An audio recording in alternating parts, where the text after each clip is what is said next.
아까 보던 파트 이어서 봅시다. 흥선대원군의 대외 정책.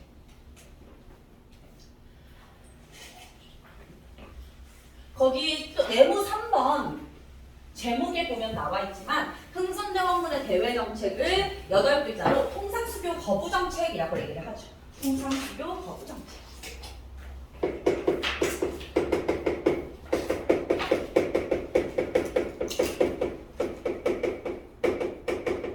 자, 통상은 상업적으로 통한다는 뜻이야. 상업적으로 통한다. 경제적인 교류를 한다는 뜻이죠. 서양과 경제적으로 교류하고 국가적인 관계를 맺는 것을 거부한다 라는 뜻을 가진 단어야. 그래서 흥선대원군 서양과 교류하기를 싫어했다. 이렇게 한 큐에 받아들이시면 되죠. 얘들아, 이 파트는 제일 기본이자 핵심이 사건 순서입니다. 날개란 보시면 통상수교 거부정책과 양육 순서가 나와 있죠. 그거 순서를 쌤이 한번 칠판에다가 쭉 적어보겠습니다. 병인, 박해, 제너럴, 셔먼호 사건, 병인 양용, 오페레트 도굴 사건.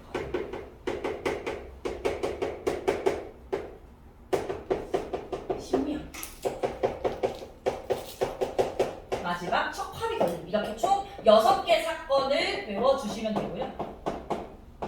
순서가 제일 핵심이 아니더라. 그리고 연도를 그냥 쌤이 한번 써보기만 해볼게요. 약간 참고만 하세요. 병인 박해부터 병인 양교까지가 한 해죠. 1866년. 오페레트 도굴 사건은 얘만 1868년이고 신미양요 척화비 1871년 이렇게 해서 60년대부터 해서 70년대까지 걸쳐서 있었던 사건입니다. 6개 사건 전부 다 서양과 관련이 있는 사건인데 순서를 외웠으면 그 다음은 어느 나라랑 있었던 사건인지를 봐주셔야 돼요. 일단 병인 박해는 어느 나라와의 관련이 있는 사건이게? 프랑스. 프랑스와 있었던 병인 박해라는 사건을 한번 보도록 합시다. 얘들아, 아까 우리나라 위쪽에 연해주라고 하는 땅을 차지하게 된 서양 국가가 있었어. 어디였게?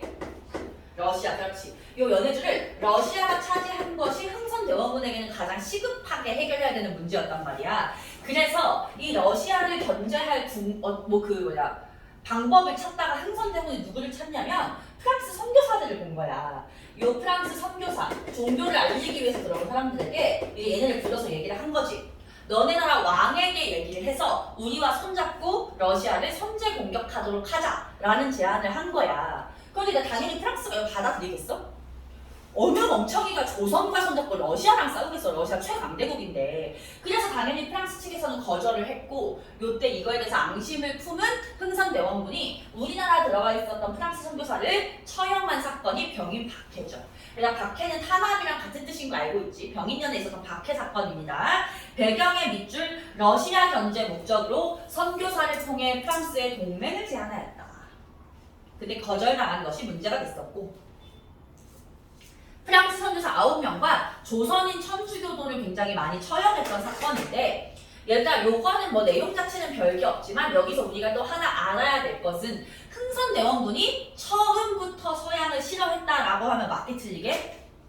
틀리는 거야. 왜냐면 처음에는 그래도 프랑스 애들하고 이렇게 교류를 해서 러시아를 견제하려고 했었으니까 처음부터 그런 것은 아니었다라는 거에 조금 집중을 하셔서 보셔야 돼요. 그게 좀 심화로 나올 수 있습니다.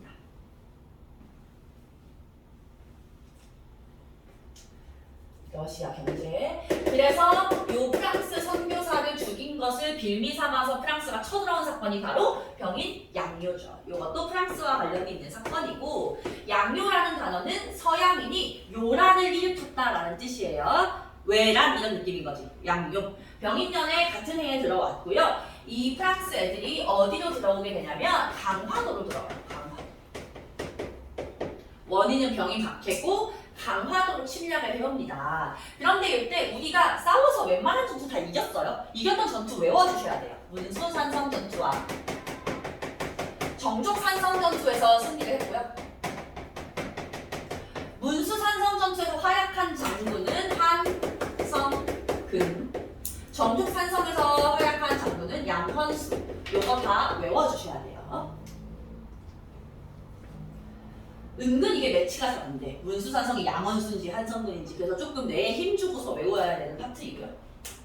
다 이겼어 우리가. 그래서 프랑스가 생각보다 호락호락하지 않다 이러면서 퇴각을 하게 되는데, 퇴각하던 프랑스군이 강화도에 있었던 우리나라의 어떤 보물과 문화재들을 갖다가 약탈을 해가게 됩니다. 프랑스가 약탈했던 대표적인 문화재로는 외규장갑 도서가 있고요.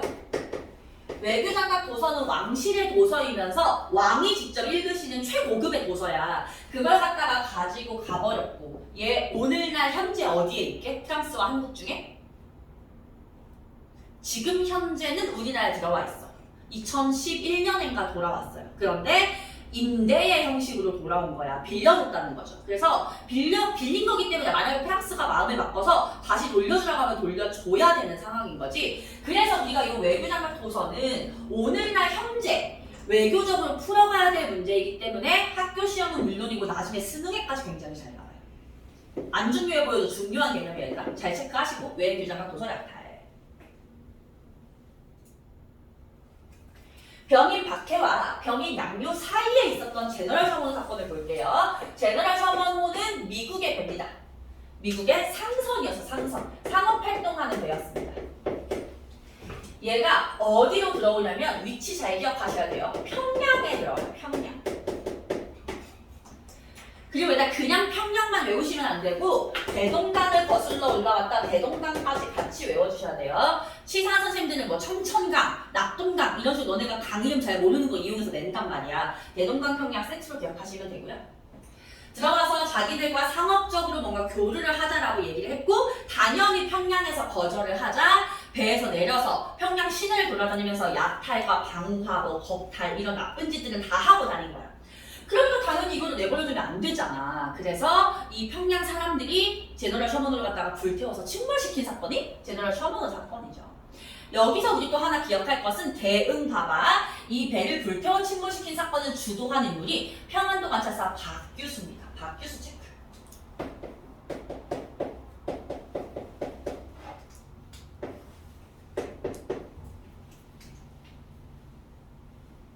박규수는 우리가 다음 주에 굉장히 중요하게 배울 사람이라서 미리 체크를 하는 겁니다.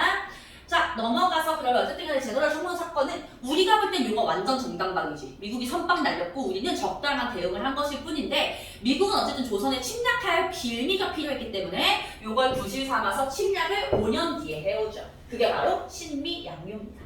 신미양요 미국이 침략해온 사건이고, 원인은 어이없게도 제너럴 셔먼호 사건을 핑계로 침략을 해온 거죠. 프랑스랑 마찬가지로 얘도 강화도로 침략을 해와요. 근데 사실 미국은 이때 이미 군사적으로나 기술적으로나 전 세계 1위 국가였기 때문에 우리는 미국에 대해서는 웬만하면 졌어. 아까 얘기한 대로 병인양요 대부분 다 이겼어요. 신미양요 대부분이 졌어. 졌던 대표적인 전투 광성보 전투고요. 여기서 싸웠던 장군은 어재연 장군입니다. 그리고 광성보 전투는 졌고요. 어재연 장군도 여기서 전사하십니다.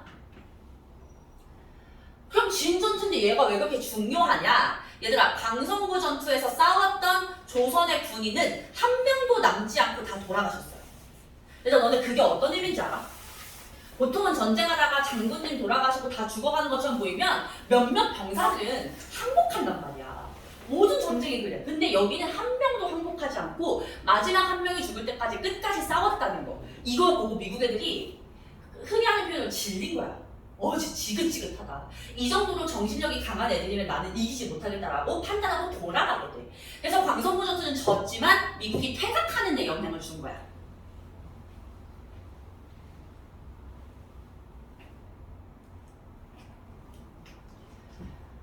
그래서 요거 전투 하나 체크를 하시면 되고, 얘들아, 여기 내가 안 써놨지만 어재연 장군 밑에다가 써볼게요. 요때 미국이 퇴각하면서 어재연 장군의, 이거는 투가 필기, 수, 자, 기를 약탈해갑니다.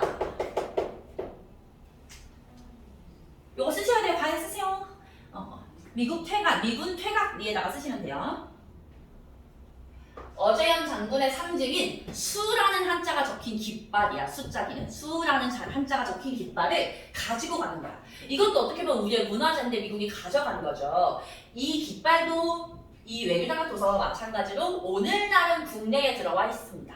그러나 마찬가지로 빌려주는 형식으로 들어가 있기 때문에 외교장학 도서처럼 앞으로 해결해야 되는 문제.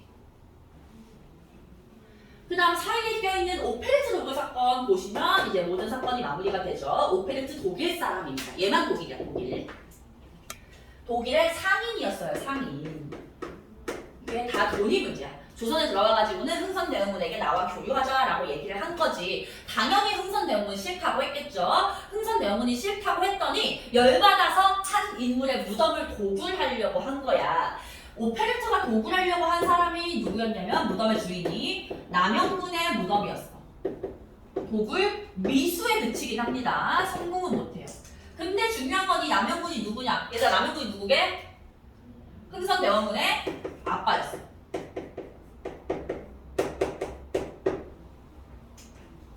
흥선대원군의 아버지의 무덤을 도굴하려고 한 거야. 얘들아, 흥선대원군의 아버지면 조선의 왕과는 어떤 관계죠? 고종과는 할아버지잖아. 얘는 그냥 일개 상인에 불과해. 일개 상인에 불과한 애가 자기가 원하는 대로 안 해준다는 이유로 한 나라 왕의 할아버지 무덤을 도굴하려고 한 거야. 이건 얘들아, 너네 느낌 오지? 조선을 나라로 인정을 안 한 거야. 그냥 뭐 부족국가 이렇게 이 정도 수준으로 본 거죠. 완전 개무시한 거야. 그러니까 국가가 개무시당했다는 분노도 있었겠지만 조선이라는 유교국가에서 이 천륜을 저버린 짓을 한 거기 때문에 요거는 어떤 전쟁으로 번지진 않았어. 그러나 결과에 밑줄 서양인에 대한 반감이 확산되는, 서양에 대한 반감이 확산되는 데 영향을 줬다는 거예요.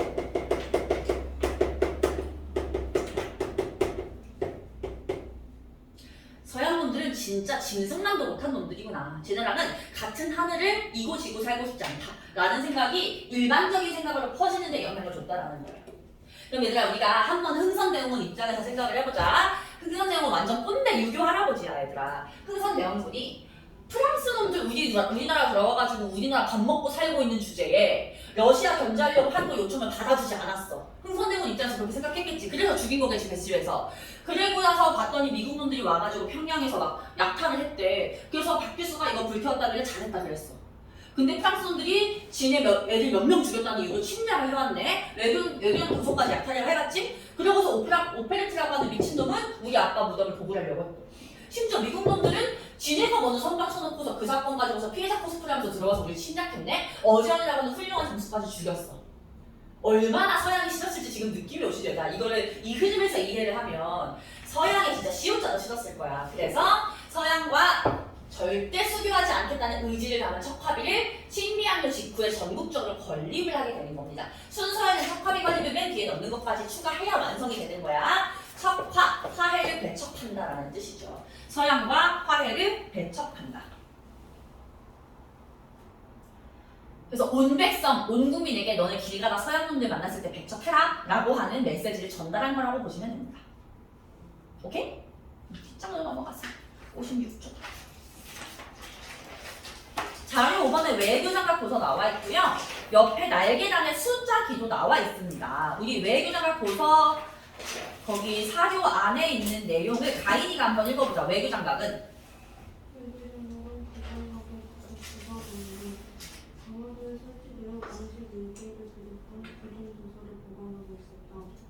외교장학 도서는 병인들도 모두 불타버린 것으로 보여졌으나 1970년대 박병선 박사가 프랑스 국립 도서관의 일부를 발견했다. 이후 대한민국 정부와 민간 단체의 방문 요구가 계속되었다. 그 결과 외교장학 도서 방문에 대한 합의가 2010년에 이루어져 발표한 지 145년 만에 2011년 임대 형식으로 우리나라에 돌아왔다. 오케이. 그래서 요거는 병인양령 관련해서 시험에 잘 나오는 거니까 잘 체크하시고요. 평가는 그냥 읽어만 보시고 옆에 날개단 척합이 한번 볼게요. 척합이. 요거 비석 옆에 있는 말풍선 글씨가 너무 작아서 잘 안 보이겠지만 쌤이 읽을 테니까 눈으로 따라서 읽어봐봐. 서양 오랑캐가 침범하는데 싸우지 않는 것은 화친하는 것이요. 화친을 주장하는 것은 나라를 파는 일이다. 서양과 수교하자고 하는 걸 지금 나라를 팔아먹는 행위라고 지금 얘기를 하고 있을 정도로 분노가 크다는 거 느낌 가지시면 됩니다. 넘어갈게요. 얘들아 57조 개념 확인 숙제로 들어갈 거야. 스텝 1. 그리고 58쪽에 얘도 마찬가지 스텝 2.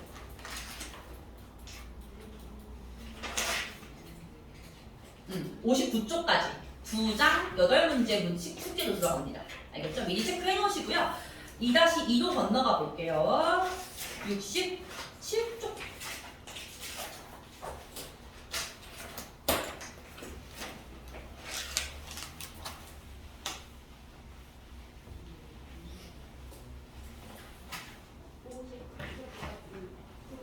스텝 2까지. 얘들아, 67쪽을 보시면 청과 일본의 개항과 근대화라는 파트가 나와 있죠? 요거는 세계사적인 내용입니다. 우리 2단원부터는 다른 나라와 역사가 맞물리는 걸 피할 수가 없기 때문에 배경 지식에도 필요한 내용들이 이렇게 내용이 들어가 있어, 교과서에. 근데 얘들아, 시험에 아마 안 낼 겁니다. 세계사는 시험에 내고 싶은 학교는 낸다고 얘기를 미리 해주거든요. 얘기 없었으면 안 낸다고 보시면 돼요. 그래서 쌤도 수업은 안 할 건데 당장 지금 우리가 한국사를 이해하는데 필요한 것만 설명을 해주도록 할게. 얘들아, 청나라 같은 경우에는 아까 잠깐 언급됐듯이 영국에 의해서 개항을 하게 되죠. 얘들아, 너네 아편전쟁 들어봤어?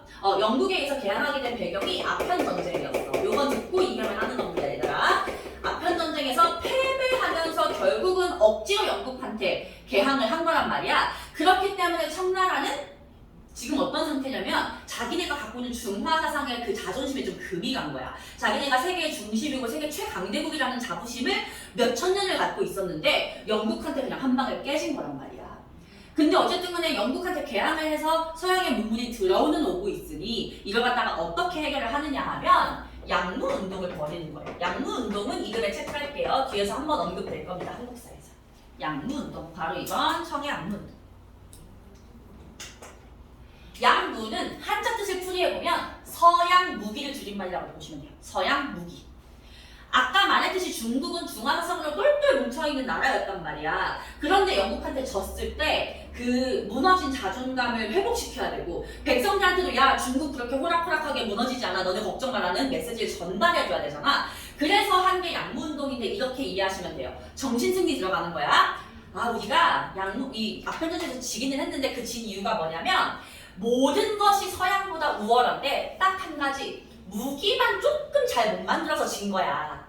영국 먼저 그러니까 무기를 잘 만들더라고 라고 얘기를 하는 거죠. 그래서 만약에 다시 우리가 무기를 이 영국에서 잘 만들 수 있으면 옛날에 최강대국인 중국으로 돌아갈 수 있어 라고 하는 사상을 바탕으로 해서 양무운동을 벌이는 거야. 그 사상을 거기 보시면 중체서용이라고 합니다. 요것까지는 외우셔야 돼요. 한국사 뒤에서 어차피 나올 거였어.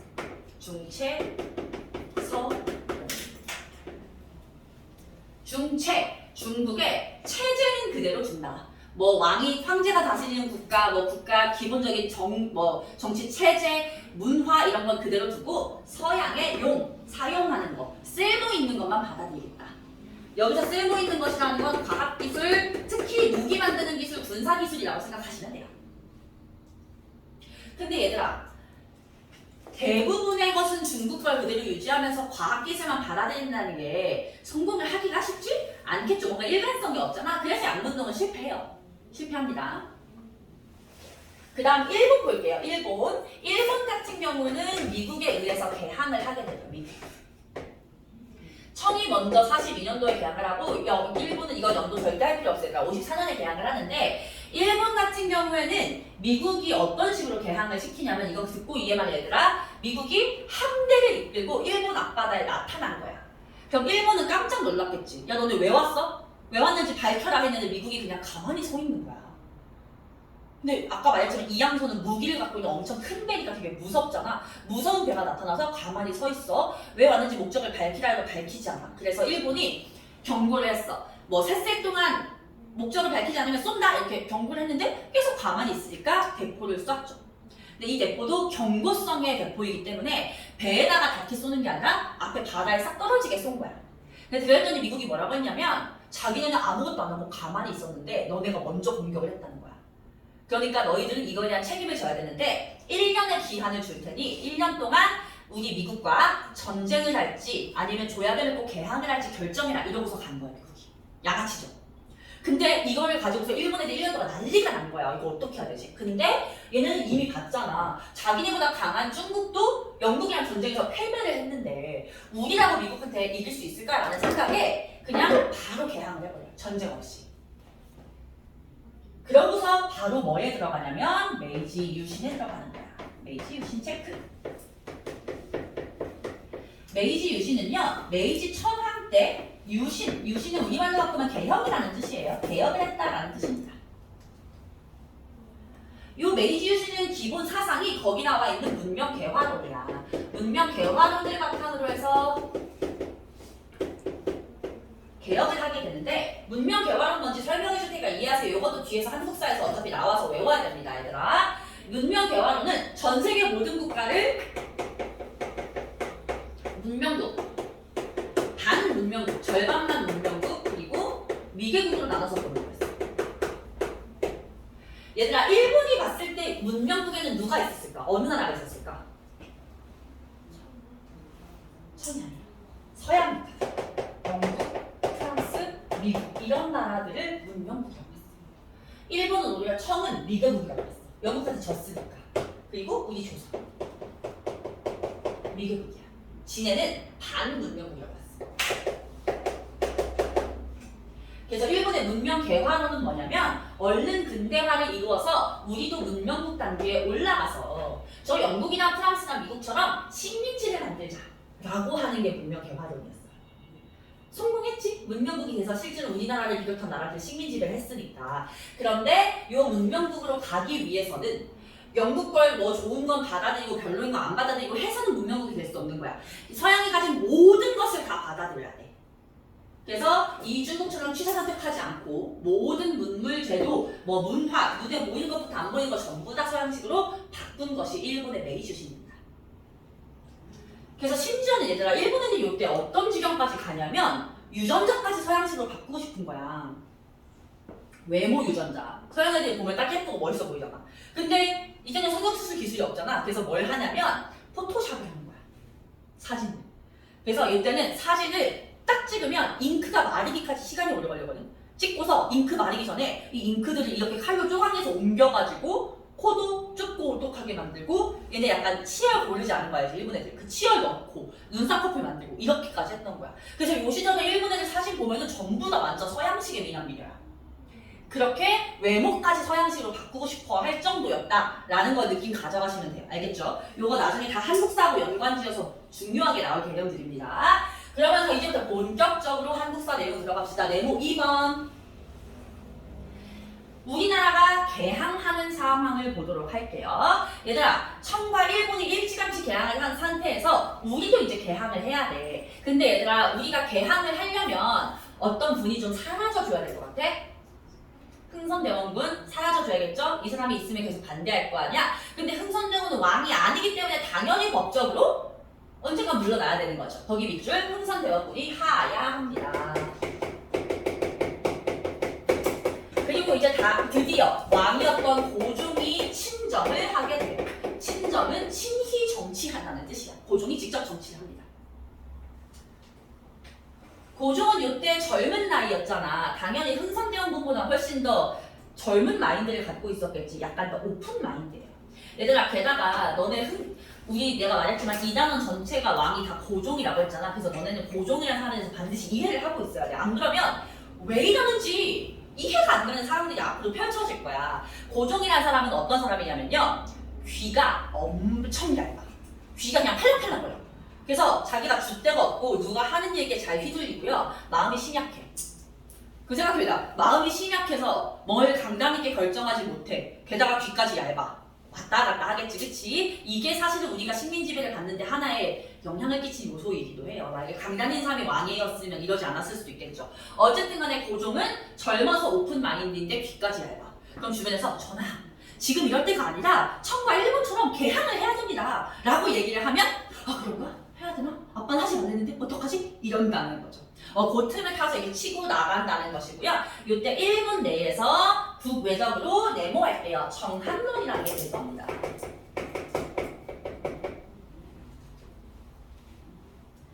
얘들아, 날개단에 정한론 만화같이 그려진 게 있어요. 요게 너네 교과서에 있는 만화 그대로 끌고 온 건데 요 만화 안에 풍선 말고 만화 밑에 있는 문장 있죠. 요거를 쌤이 한번 읽어볼게. 얘들아, 잘 봐봐. 메이지 유신으로 새 정부가 수립된 일본은 조선에 외교 문서를 보냈다. 그런데 조선은 종래의 외교 형식에 어긋났기 때문에 외교 문서 접수를 거부하였다. 이 무렵 일본에서는 조선을 무력으로 침공하자는 정한론이 일어났다. 이런 일이 있었던 거야. 두 번째 칸에다가 써볼게, 얘들아. 조선은 종래의 외교 형식에 어긋났다는 이유로 일본의 외교 문서를 접수하지 않았잖아. 종래의 외교 형식에 어긋났다는 게 무슨 뜻이냐면 일본이 자기네 왕은 천황이라고 쓰고 조선은 그냥 국왕이라고 써서 문서를 보낸 거야. 딱 봐도 천황과 국왕 중에 뭐가 더 높은 개념 같아. 천황이 높은 개념이잖아. 그래서 조선에서 빡친 거야. 감히 자기네를 더 높은 급으로 쓰다니. 이때 하필 또 집권자가 흥선대원군이었고 흥선대원군 이런 거 따지잖아. 그래가지고 이제 분노해서 이 문서를 찢어버리고 그냥 돌려보내요. 이때 일본의 이제 자존심이 상한 거야. 그래서 정한론이 대두되는데 정한론은 한국을 정벌해야 한다라는 주장이에요. 한국을 정벌해야 된다. 왜? 일본은 섬나라잖아. 그래서 자기네가 나름대로 메이지 유신을 좀 문명을 읽었는데 섬나라이기 때문에 한계점이 있겠죠. 그래서 조선을 침략한 이후에 대륙으로 뻗어나갈 수 있도록 해야 된다라고 하는 주장인 거야, 정한론은. 그래서 이제 이 정한론을 바탕으로 조선을 무력으로 조금 비협한 사건이 운요호 사건이에요. 운요호 사건 네모 별표 할게요. 운요호 사건. 얘들아, 운요호 사건은 여백에다가 이렇게 써볼게. 어디서 일어난 사건이냐면 이거 앳이란 뜻이야. 앳. 어디서냐면 강화도 그리고 영종도. 이거 쓰셔야 돼요. 강화도와 영종도에서 일어난 사건이다. 운요호 사건.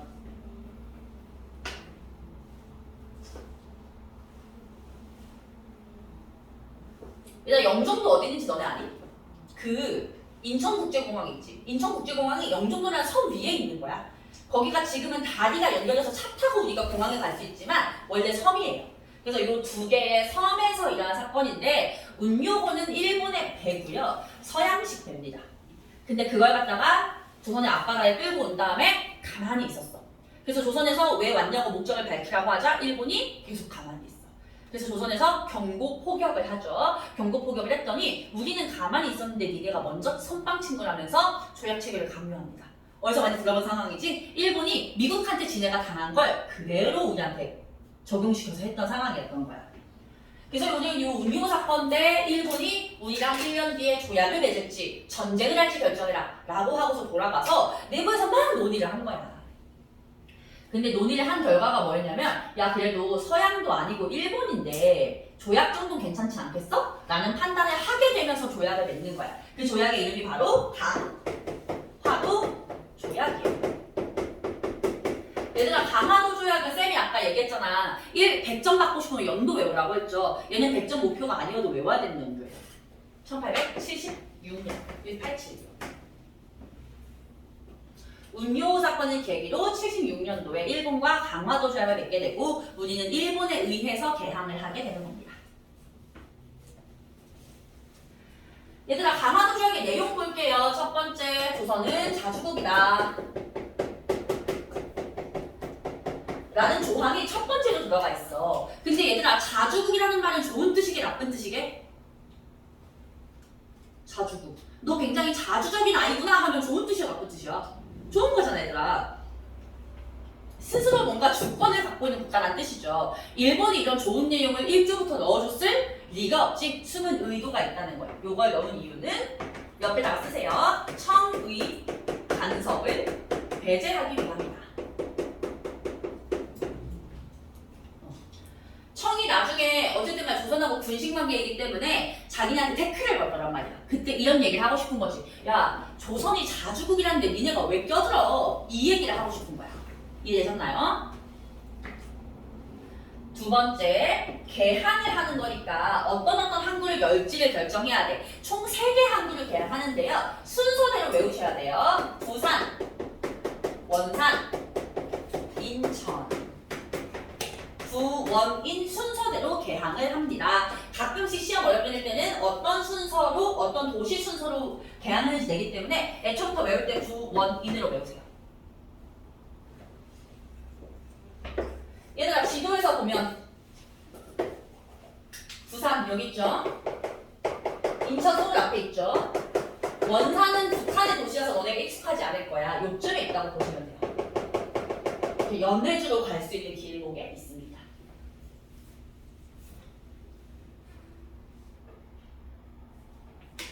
그 다음 세 번째 해안 측량권을 허용을 했고요. 네 번째 영사재판권을 허용합니다.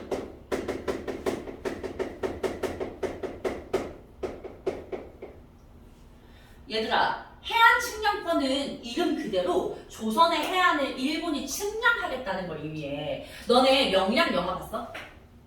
명량 안 봤어? 명량대첩이 뭔지 알죠? 이순신 장군의 명량대첩 12척의 배가밖에 없었는데 그걸 가지고서 200척이 넘는 일본의 배를 전부 다 승리했던 전투였잖아. 이순신 장군의. 혹시 그거 어떻게 해서 그렇게 대승을 거둘 수 있었는지 들어본 적 있니? 명량이라는 지역이 울돌목이라고 하는 해협이 있었어. 그 해협이 굉장히 좁아서 물산이 계속 거세면서도 왔다 갔다 하는데 그 물산이 거센 시기에 맞춰서 일본 애들을 거기로 유인해가지고 그 물산 회오리에 알아서 침수되게끔 해서 이겼던 전투란 말이야. 그거는 우리나라 해안의 특징과 모양새를 알고 있었기 때문에 가능한 거지. 근데 이제는 그 해안 측량권을 일본한테 줘버리잖아. 그러면 더 이상은 명량대첩같이 승리할 수가 없는 거란 말이야. 그래서 얘는 해안 측량권을 줬다는 건 오늘날 개념으로 보면 군사 기밀을 넘겨준 거라고 보셔야 돼요. 군사 기밀. 그리고 영사재판권. 영사재판권은 뭐냐면 이제 뭐 부산이나 인천이나 원산에 일본인들이 와서 살 수도 있을 거 아니야. 근데 만약에 일본인이 한국인을 상대로 범죄를 저질렀을 경우에 원래는 우리나라 법으로 우리나라 재판관이 처벌하는 게 맞지만 영사재판권을 인정하면 일본의 법으로 일본인 재판관이 처벌하게 됩니다. 그럼 얘들아 제대로 처벌을 할까? 하지 않겠죠. 예를 들면 이런 수준까지 가는 거야. 싸우다가 일본인이 한국인을 죽였는데 뭐 우발적으로 한 거니까 벌금 이렇게 돼버리는 거죠. 그러면 요 개항장에 살고 있는 한국인들은 일본인 눈치를 봐야 될 거고 싸움에 휘말리지 않을까 전전긍긍해야 되겠죠. 그래서 한국인들이 피해를 보는 구조였다. 알겠지? 얘들아 그래서 요 해안 측량권과 영사재판권 때문에 강화도 조약을 우리에게 불평등한 조약이라고 얘기를 하는 거야. 엄청나게 중요해 얘들아. 근데 사실은 중요한데 이 강화도 조약의 내용은 그냥 기본 오브 기본이에요.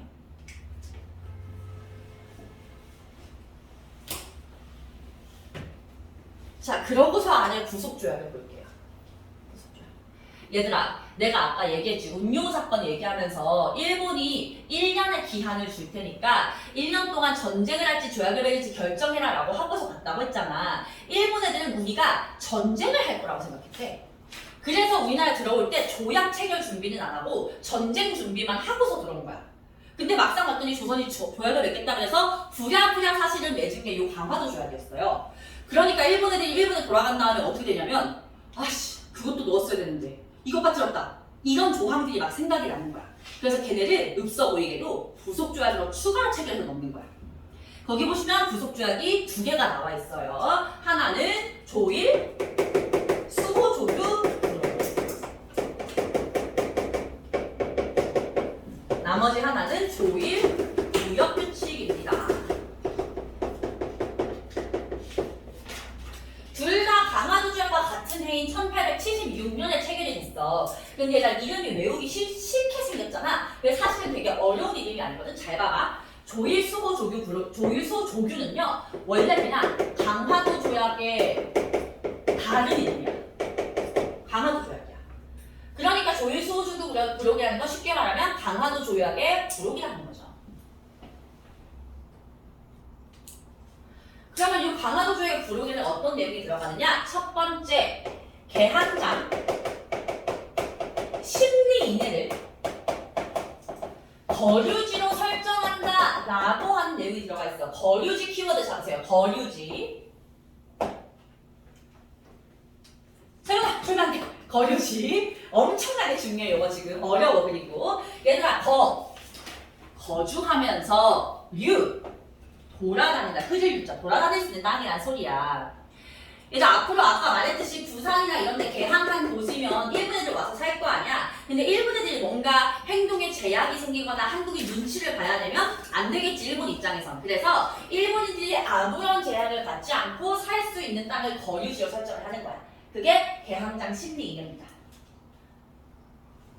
그리고 두 번째는 요거 체크할게요. 일본 화폐를 쓸 수 있게 허용해줬어요.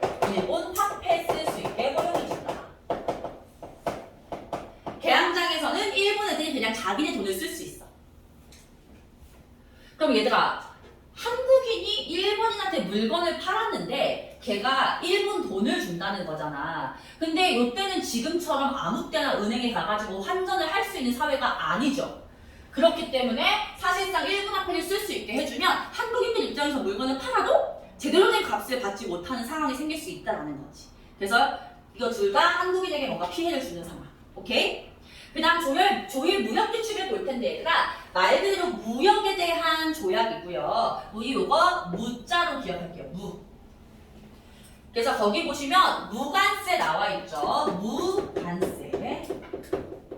그리고 앞에 보시면 양국의 수출입 허용이라고 나와 있잖아. 걔를 쌤이 다른 표현으로 바꿔볼게. 무제한 쌀 유출. 무제한 쌀 유출. 자, 그럼 다시 무역규칙, 무관세, 무제한 쌀 유출.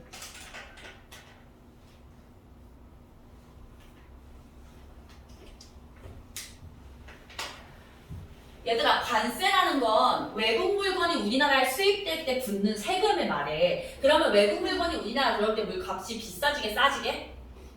비싸지죠. 얘들아, 예를 들면 너네가 시그노 펜이 있어. 일본 펜. 펜 촉의 두께도 고를 수 있고 색깔도 엄청 다양하고 되게 필기감이 좋아.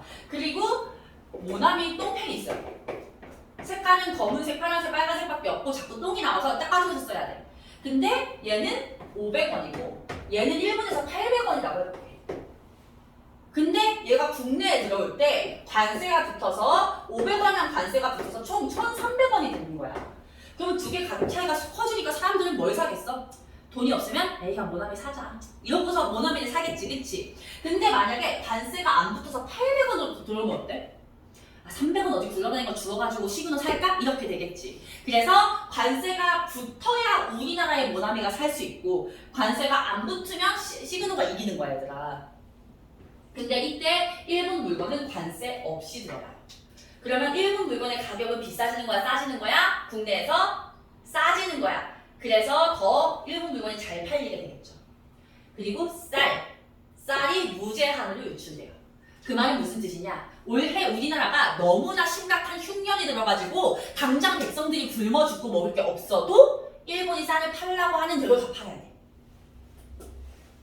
그래서 지금 얘네들이 진짜 본격적으로 조선의 경제를 수탈하고 있는 조약이라고 봐주시면 돼요. 알겠죠? 자, 아래 자료 1번 강화도 조약 사료 전체 별표 5개 정도 하세요. 얘는 뭐 시험에 사료로 나와요. 그냥 단어로 일반적인 단어를 출제하면 너무 쉽잖아. 제1관 조선은 자주국이며 일본과 평등한 권리를 갖는다 라는 조항을 넣어준 이유가 뭐였어? 청해 간섭을 배제하기 위해서. 옆에다 쓰세요. 청해 간섭 배제. 4관 조선은 부산 이외에 제5관에 기재하는 2개 항구를 개항하고 일본인이 왕래 통상함을 허가한다. 부산 동그라미 하시고 옆에 2개 항구 밑줄 치시고요. 그 2개 항구가 뭐랑 뭘로 결정되는 거야 나중에? 원산과 인천으로 결정되는 거죠. 원산, 인천 쓰시고 제7관 볼게요. 7관 조선국 연해를 일본국의 항해자가 자유롭게 침략하도록 허가한다. 이거 무슨 권? 해안 측량권. 10관 일본국 국민이 조선국이 지정한 각 항구에 머무르는 동안 죄를 범한 것이 조선국 국민에게 관계되는 사건일 때에는 모두 일본국 관원이 심판한다. 영사재판권입니다. 일본이 범죄에 저질렀을 때 일본인이 심판한다라는 거. 그리고 뒷장으로 넘어가서 68쪽. 얘들아 68쪽에 큰 2번 서구혈관과의 조약 체결까지만 보고 쉴 겁니다. 10분 내로 끝나요. 조미수 쉬는 게 아니라 끝내는 거죠. 오늘 진도. 조미수 통상조약 볼게요. 우리가 일본이랑 조약을 맺은 이후에 미국이랑 조약을 처음으로 맺게 되고요. 서양 국가 중에서는 미국이 최초입니다. 1882년에 체결을 합니다. 자, 거기 보시면 표에 배경, 내용, 성격이 나와 있지. 조미수 통상조약에서 제일 중요한 건 배경입니다. 배경에다가 별표할게요. 어쩌다가 하고 많은 국가 중에 미국하고 심지어 미국이랑은 신비학교로 싸우기까지 했는데 어쩌다가 미국이랑 조약을 맺게 됐느냐? 첫 번째 체크, 청나라가 알선했다. 주선한다는 거죠. 소개팅 주선하듯이 청나라가 주선을 해가지고 조약을 맺게 된 것인데 그럼 청은 왜 조선과 미국을 연결시켜 주려고 했느냐? 밑줄 러시아와 일본을 견제하기 위해서. 얘들아 이때 러시아가 동아시아에서 무슨 땅을 차지했다고? 연해주를 차지했었지. 그러니까 중국 입장에서는 그동안 동아시아에서 가장 덩치가 크고 큰 형님인 국가가 자기네였는데 이제 러시아라는 더 큰 국가가 들어오고 있잖아. 그러니까 좀 불안한 거죠. 그래서 미국을 끌어들여서 러시아를 좀 견제하려고 했고요. 일본. 가인아, 강화도적 1조 조선은 무슨 국이다? 자주국이다. 근데 누구를 견제하려고 한 거였지 얘들아?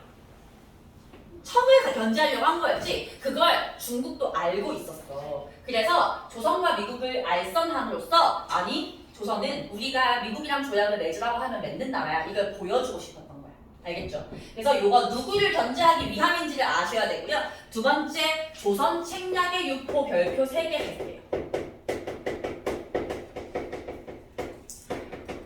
얘들아 조선 책략은 이번 시험에 100% 나와요. 안 나올 수가 없는 내용이야 얘들아. 조선 책략 이라는 책이 국내에 들어오게 되는데 이 책에 대해서 쌤이 필기를 해줄 테니까 여백에다가 써보세요.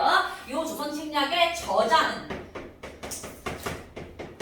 주일 청공사 황준헌이었어요. 주일 청공사 황준헌이라는 사람이 있었어요. 공사는 외교관이라는 뜻이야. 그러니까 외교관들은 원래 자기가 배정받은 나라에 가서 몇 년씩 살잖아. 이때 주1, 일본에 주재하고 있었던 거야. 그럼 일단 황준헌의 국적은 어디게? 이 사람 국적은? 청외교관이니까 청나라 사람. 근데 이 책을 쓴 곳은 일본인 거야. 책은 일본에서 썼어. 이 책에서 이 사람이 뭐라고 얘기했느냐 내용은 조선이 러시아를 견제해야 돼. 야 너는 지금 러시아가 연해주를 차지했는데 지금 정신 안 차릴래? 러시아 견제해야지. 그러기 위해서는 뭐 해야 되느냐? 친, 중국, 결, 일본, 연, 미국 해야 한다 라고 하는 내용을 담고 있었어. 친, 중국, 결, 일본, 연, 미국. 친, 중국, 중국과 친하게 지내라. 결, 일본, 일본과 맺어라. 연, 미국, 미국과 연합해라. 러시아를 견제하기 위해서. 이게 외교관인 황준헌이라는 사람이 쓴 책이었어. 근데 얘들아 잘 봐봐. 우리 이미 역사 속에서 언제나 중국과 친했었죠. 일본과 얼마 전에 강화도적 맺었죠. 뭐만 하면 돼? 연, 미국만 하면 돼. 라는 여론이 조성됐다. 그러면서 맺게 된 것이 조미수호 통상조약입니다.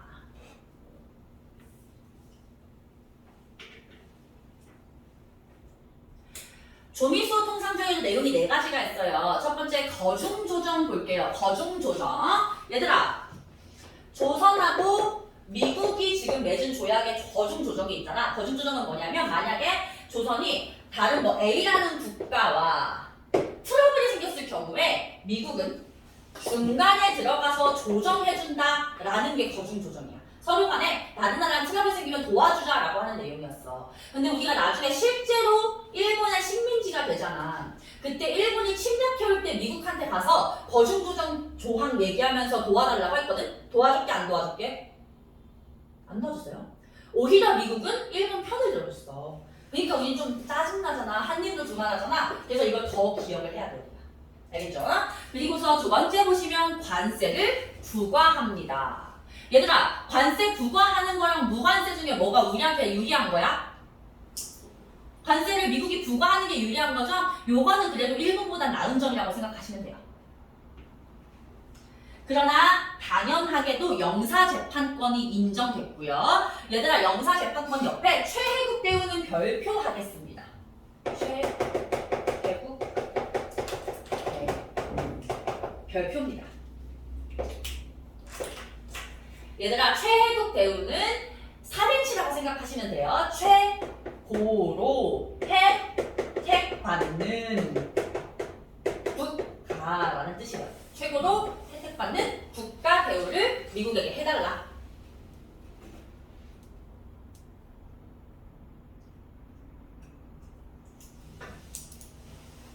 얘들아, 그럼 앞으로 미국은 조선에게서 가장 좋은 혜택을 받는 국가여야 돼. 근데 만약에 조선이 어쩌다가 영국한테 100만 원을 주게 됐어. 그러면 미국은 최혜국이야? 아니죠. 영국보다 100만 원 혜택을 덜 받은 거잖아. 그런 일이 생기면 안 돼. 그래서 영국에게 100만 원을 주게 되면 미국에게도 100만 원을 자동으로 줘야 되는 거야. 그래서 사실 요거는 경제적으로 탈탈탈 털어가는 가장 무섭고도 가장 효과적인 조항이란 말이야. 요거 얘들아, 아까 강화도 조약에 있었어 없었어? 없었죠. 조미수 통상조약에 최초로 들어간다는 게 시험에서 포인트입니다. 알겠죠? 그럼 얘들아, 조미수 통상조약 평등조약이게 불평등조약이게? 당연히 불평등조약이겠죠. 영사재판권과 최혜국 대우 때문에 불평등조약입니다. 저희 사료 읽고 끝낼게요. 나에게 난 조선 책략 박스 안에 있는 사료 시연이가 읽어보자. 러시아. 러시아가 강토를 공략하려 한다면 반드시 조선은 첫 번째 대상이 될 것이다. 러시아를 막을 수 있는 조선의 책략은 무엇인가? 오직 중국과 친하며 일본과 맺고 미국과 연합함으로써 자감을 도모하는 것일 뿐이다. 밑줄입니다. 세 번째 줄부터 러시아를 막을 수 있는 조선의 침략은 무엇인가? 오직 중국과 친하며 일본과 맺고 미국과 연합함으로써 자감을 도모하는 길 뿐이다. 친중국, 결일본, 연미국을 제안을 하고 있죠. 러시아 견제를 위해서. 얘들아, 이 사료는 너무너무 중요하고 시험에 나올 거니까 반드시 별표해 놓으시고요. 본문 자료 3번의 조미수호 통상조약 조항들을 한번 보도록 할게요. 서윤이가 조미수호 통상조약 1관을 한번 읽어주세요. 제1관 만약 상대방 국가가 만약 상대방 국가가 어떤 불공정한 동지가 있으면 한 번 통지를 거쳐 반드시 서로 도와주며 중간에서 조정에 들어서 의무와 관련한 부분입니다. 얘들아, 이거 조미수호 통상조약 내용 중에 뭐에 해당되는 것 같아? 두 번째 줄 보시면 중간에서 잘 조정한다 되어 있죠? 거중 조정입니다. 얘들아, 이거 스스로 해석할 수 있어서 시험에 나오면 거중 조정. 5관은 연석 한번 읽어보자. 미국 상인들이 조선에 와서 무역할 때 입주하는 한국 문제 세금을 바쳐야 하며 세금을 거둘 권한을 조선이 자주적으로 한다. 이는 흔히 관세에는 시도하기 싫어하지 않는다. 그렇지, 내가 관세를 부과하겠다는 거죠. 모두 세금을 바쳐야 하며 라고 나와있죠. 관세 부과입니다. 마지막 14관 정인이가 한번 읽어봅시다. 이는 조선이 이 조약에 없는 어떠한 이익을 다른 나라 혹은 그 상인에게 베풀 경우 미국 국민도 동일한 혜택을 받도록 합니다. 이거 뭐에 해당될 것 같아? 최혜국 대우. 다른 나라보다 혜택을 덜 받는 일이 없어야 한다라고 얘기를 하고 있죠. 오케이? 자, 그러면 얘들아, 오늘은 여기까지 나갈 거고요. 요 파트는 진도를 앞부분 조금만 나갔기 때문에 소단원을 문제 풀어오는 숙제는 2-1은 안 낼게요. 그래서 아까 우리 2-1 흥선정어 파트에서 풀어오라고 한 문제를 풀어오시면 되고, 이게 시험이니까.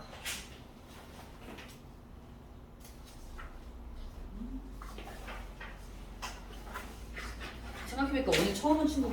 얘들아, 이거 우리 대진여고 친구들은 두껍잖아, 얘들아. 지난주보다. 누적이에요. 누적. 근데 정인이하고 연서는 지난주에 한 거를 나랑은 수업 안 했지만 어차피 학교에서는 했으니까 그냥 교과서 보고서 해서 와. 여기 앞에 2주차라고 쓰시고 2주차 5월 21일 써주세요. 2주차 5월 21일. 1주차 아니에요? 아 그래도 2주차라고 쓰죠. 왜냐면 쌤 기준으로 가야 돼가지고. 오늘 처음 온 친구들도 2주차라고 써주세요.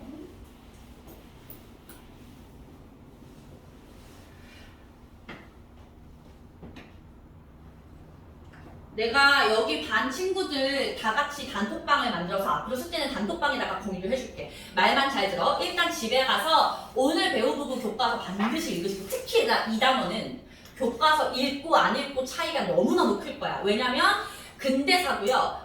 우리 중간고사 범위 같은 경우에는 소단원 하나에서 3급 끝내고 그 다음 소단원 고려 들어가면 소단원과 소단원 간을 연결할 필요가 없었어. 그냥 각각 외워주면 되는데 이번 2단원 시험 범위는 소단원끼리의 연결성이 굉장히 중요해. 그거를 교과서를 안 읽으면 절대 해결이 될 수가 없어요. 그래서 교과서를 반드시 꼼꼼하게 읽으셔야 되고요. 교과서 읽고 두 번째로 빈칸 채워넣기 하세요. 그러니까 빈칸 넣기는 자기 시간이나 상황에 따라서 외우고서 그냥 시험 보듯이 넣은 다음에 교과서 보면서 채점해도 되고, 아 나는 지금 시간이 없어서 역사는 그냥 일단은 기본만 해야겠다라고 하면 그냥 보면서 채워 넣으셔도 돼요. 처음부터.